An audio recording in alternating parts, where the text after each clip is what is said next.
Good morning, Ghana. Again, just taking over from Team No Sleep as it is, Johnny Hughes and the rest of the team, Judith Brown and certainly Helen Apiampofo were here once again to kickstart your morning, take you right to the ceremony and the grounds and tell you all that's happening. My name is Roland Walker. My name is Na Ashoko and we're here with Pa Kwesi Asari. Good morning to you.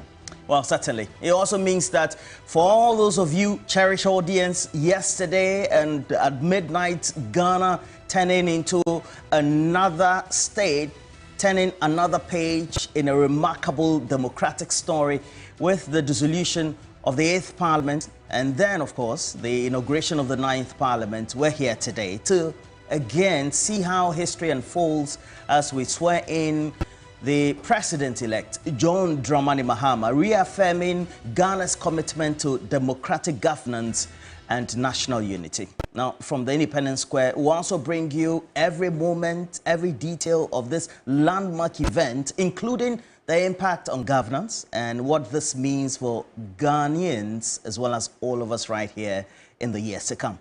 Exactly, Roland. This is more than just a ceremony. It is a celebration of Ghana's resilience and a vision for the future. As President-elect Mahama takes the oath of office, we explore the cultural and national significance of this day, alongside the expectations placed on this new leadership. Most definitely, Na Ashoko, and the numbers behind today's inauguration tell their own story. Today, we'll uncover the patterns and promises revealed in Ghana's electoral data. Join us as we break down the trends and provide context to the shifts shaping parliament and governance.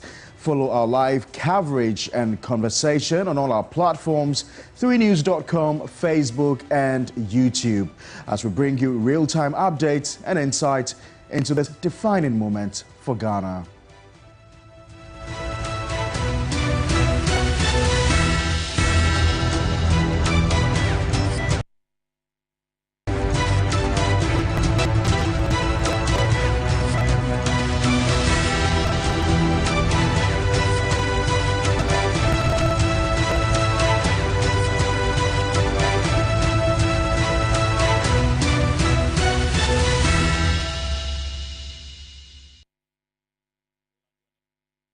And as it's worth, you also know that we carry you along us. And Pakwesi already told you where you have to get our streams. A number of you have already joined us. We're grateful joining us over the last, I have to say, is it 36 hours, if it's possible, to give that as an emphasis, or 24 hours tomorrow, where eventually we wrap up after the morning.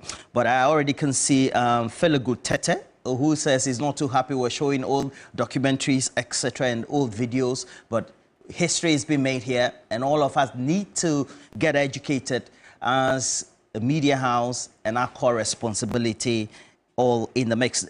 Nicolas Abochi has also joined us and has already posted, says it is finished. I don't know what's finished for you, but make sure that you share the stream, because today's event is not just a national one, but a global moment with distinguished foreign dignitaries underscoring Ghana's role among the Committee of Nations. Now, as President Mahama-elect prepares to address the nation, expectations are also high for his commitment to Ghana's economic revival, social equity, and fostering global partnership. Make sure you stay with us as we also explore the promises, symbolism, and the broader implications of this historic event on all of us right here and now. We have deployed all our correspondents across the country to get or listen to us on 3FM and across all social media platforms. There's really no need to go all the way to the Black Star Square, because we will bring you up-to-the-minute comprehensive coverage of today's inauguration. We're going to cross over now to the Black Star Square to talk to Armstrong to bring us some details about what's happening right now. Armstrong? Is the popular stand where the entire place is already choked, and this is a security arrangement here where from the beginning you meet the first checkpoint where the police personnel check your pass. If you don't have pass on your vehicle, you are redirected to move from this place, and if you have, you are allowed to come in, and then you get to meet the national security personnel who are also positioned here. Behind them is where we have the soldiers who will give you the final pass to go into the main auditorium where the ceremony will be taking place.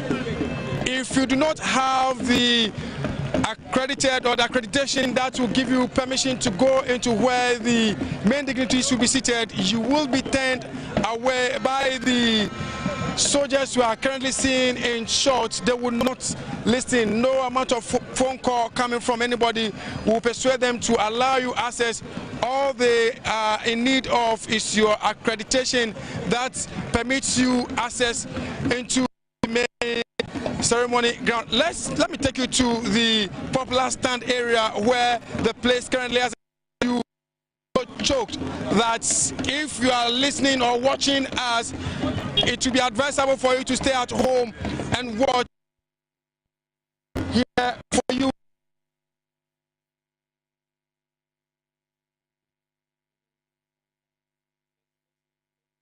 At 2 a.m. when we got to this place, many people have traveled from far and near, all the way from the northern part of the country, Kumasi, the western part, and the whole place, as I speak to you now, is full. People have to sit on the bed.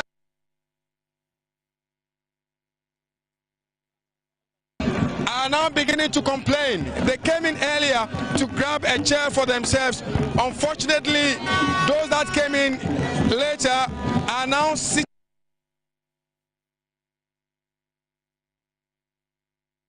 Transpired here. So this is a jamboree happening here now. People are jubilating, having fun, and this has been on since 2 a.m. right here. So this is the popular stand area where the whole place is already full. So the people you see standing in front here have no chairs. The problem will be that when the main... All right, I apologize for the breaking connection there, but you'd understand that at any place where there are large numbers and many people are gathered, the connection takes a hit. But we'll continue to bring you this live coverage of exactly what's happening at the Black Star Square. We've seen the numbers coming in. In fact, they started coming in, or we started reporting on this around 3 a.m., where we saw people coming from across the country to witness this very significant, symbolic day. And for those of you who are planning to go, I guess you know now to stay at home and watch us live on TV. I'll read some of your messages coming in. I see a lot of you messaging us already. Mr. Jewu says, Happy New Year. You all look so gorgeous on set today. I love what you're wearing. It's just appropriate for the occasion. Well, thank you so much, Mr. Jewu. Yes, we're representing in our Kente outfits today. Special shouts to Emanat Fashions for my outfit this morning, and to all of you who are sending us messages on how you'd like our coverage to go today. We appreciate it. Teki says, good morning to TV3 and the team. I know that if I stay at home, you'll give me everything I need to hear. Because at midnight, when I tuned in and saw that you were streaming live, I knew I was sorted. That's awesome. Abna also says, Roland, you always look so serious when you start. You always look so serious when you start the show. I like your bow tie. And a final one from one of our regular texters, Francis. Francis says, good morning, Na. I saw Johnny and the team are back to their no-sleep status. Please don't stop the 24-hour coverage even after the inauguration. It's a perfect start for the 24-hour economy suggestion. Let's do this now and always. Ghana for the win. All right, keep your messages coming in. We appreciate it. But Pakwesi, I was just saying earlier that I've never seen a thing like this happen before, that at 5 a.m. we have some of our foreign dignitaries already trooping in to attend the inauguration ceremony. I think it's very usual of such occasions. All yes. Right. Even in 2016, 2017, I think, during the inauguration, you had people coming as early as foreign dignitaries. 5, 6 foreign dignitaries? Yes, foreign dignitaries. I'm not sure about that. Yeah, so at 5 a.m. we saw some of our foreign dignitaries during our coverage already trooping in, and I thought that was unusual. Yes, but of course it's an historic occasion. We've got the second coming of John Mahama. We've got the very first female vice president, of Ghana. So a lot of history to be made today. Roland Walker is here making history, yourself making history, So you can imagine. But let's talk a bit about Parliament yesterday. It was really, really exciting. Yes. Roland, you followed through the proceedings? Yeah, I did follow through intermittently. You needed to also make time for some sleep. Yes. Yeah, so we can but I was just telling you how difficult it was for her to catch a sleep. Yes, I was in and out of sleep trying to follow the proceedings. I was telling Roland earlier that you always expect to see our parliamentarians arriving in their all-white outfits as a sign of victory to start off their new term. It was nice to see John Dumelo in Parliament yesterday. He's been in this race for a while. A lot of people in the arts have been rooting for him and looking forward to seeing him in the House. So it was nice to actually see him there. Well, what was exciting for you yesterday? Yesterday, I witnessed, was it just a banter between Samuel Okudzeto-Ablakwa and the minority leader, It was quite interesting looking at it from the other side or each side of the aisle. But it also gives us a certain perspective and picture as to how formidable or not Afenyomakin is going to be in this parliament. And, he's a very vociferous person, very ferocious in the way he talks and makes his point and puts them across. And then Egbeta also had an interaction with a number of people, including A+, Kwame Asario, being Gomwa Central Member of Parliament. But he was earlier seen, he started yesterday with a lot of controversy on Facebook, about where he will be. So in that interaction, he sounded more sober, not the outside Parliament posture, and he sounded very parliamentary in his talk. I think had a daughter beside him as well. But again, went back to that controversial issue and reiterated that just after the win or the elections, when the declaration was made, Ato Forson then made an overture to him. He had an interaction and he decided to go on listen, Facebook I've heard people say that it was absolutely unnecessary. This whole, this person is approaching me, trying to win me over. Yes. Because really the independent candidates are inconsequential to either of the two political parties. When you look at the numbers, they're inconsequential if you ask me. Even for the NDC. Even for the NDC. Because to get to third majority, I think they need one more or two more MPs two on their of the side. independent candidates are traditional NDC people. Right. And so you'd ordinarily think that they would want to shift towards the NDC. And they've got the numbers. When you look at the MPP side, 1-2 addition will mean nothing to them. There's not the situation we had in 2020 where you needed one person, to make a difference. And so a lot of people thought that, the hue and cry was just unnecessary. Well, it's Kwame A+, and Kwame A+ comes and always makes a statement. And I don't think that the way he behaved and his posture and his public utterances in the public domain prior to becoming or even contesting that seat in Goma Central is going to change. And I think that even the way he was able to make those bold statements on social media may be inconsequential